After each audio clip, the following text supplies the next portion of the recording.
So I just got back from watching the Jujutsu Kaisen movie Zero, and let me just say before anything, perfect timing considering what's currently going on in the manga, which is pretty crazy to think about. Prior to going in, I had already read the Volume Zero, so I had a good understanding of what was going to happen, but my reading of it was around a year ago, so I forgot a lot of things that was adapted into the movie, which was good to see again and refresh my memory, especially about Yuta. But today, I'm just going to be talking about my thoughts on the movie pretty much. If you're new here and enjoy Jujutsu Kaisen content, make sure to hit that subscribe button. That's what I do on this channel, make videos on the series. So, of course, as everyone expected, the animation for it was pretty top tier, especially when it came down to the fights.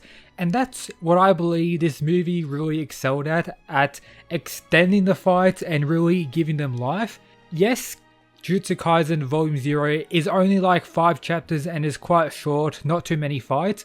And the fights that do occur in the manga aren't even long in themselves, so for a movie to actually be adapted, they had to prolong certain aspects, and I'm glad they chose to more so focus on the fights, which is for me personally my favourite aspect of Jujutsu Kaisen, why I started actually making videos on the series because of the fights being pretty top tier.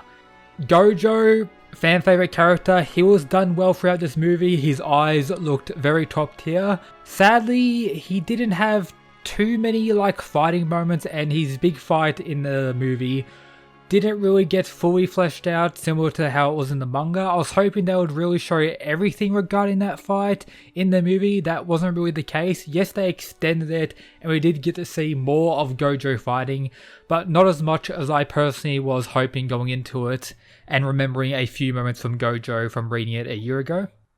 The other characters we already know from season 1, such as the second years who in this movie are first years, they're all done quite well. Maki was great, Panda's great, the other characters can't really complain about them. But now let's talk about Yuta, and of course after that the villain of the movie, Geto. Yuta was done quite great, including Rika. Rika was definitely the highlight. The voice that was used to represent Rika was pretty much perfect.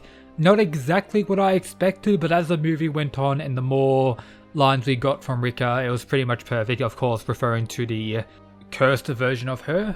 Yuta was fairly good, no complaints about him. Seeing him start out as weak, kinda mentally drained, everything like that, and then getting stronger and stronger, wanting to protect everyone else, and then the final fight with Geto was for sure the highlight of the movie. As expected when going in, I was waiting for that moment and they didn't disappoint whatsoever, and if anything they enhanced it in the anime compared to the manga, as it was again very short in the manga version of the story.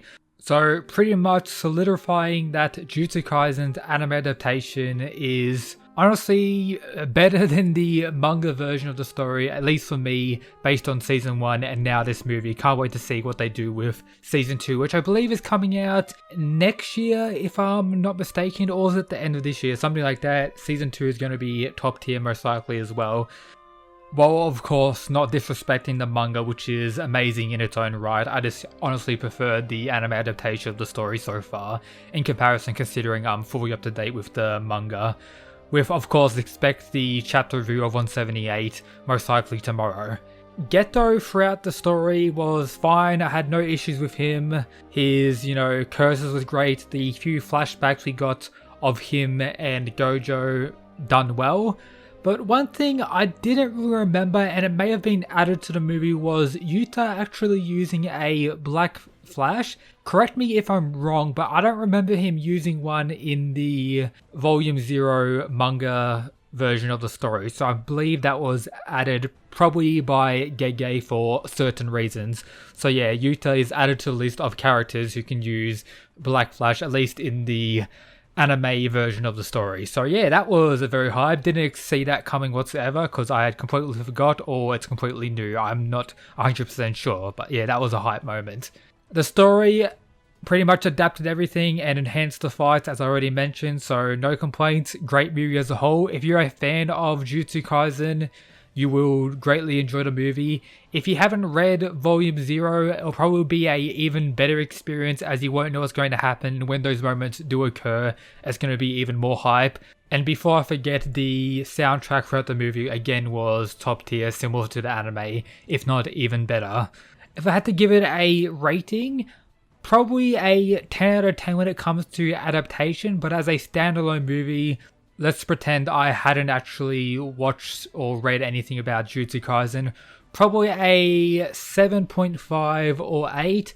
I wasn't too much of a fan of the story as a whole in Volume 0 or in this movie. Yuta, I quite like him, but more so the end of the movie Yuta or current stuff in the manga, not really early Yuta that was in the majority of this film. So yeah, if I had to give it a honest rating of like someone who isn't that much of a Jujutsu Kaisen fan, probably that. But of course, I'm a Jujutsu Kaisen fan, so I enjoyed the shit out of the movie.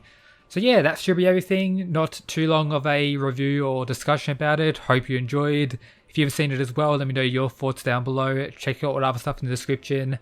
Shout out to these absolute mad lads. And yep, that's it guys. Peace.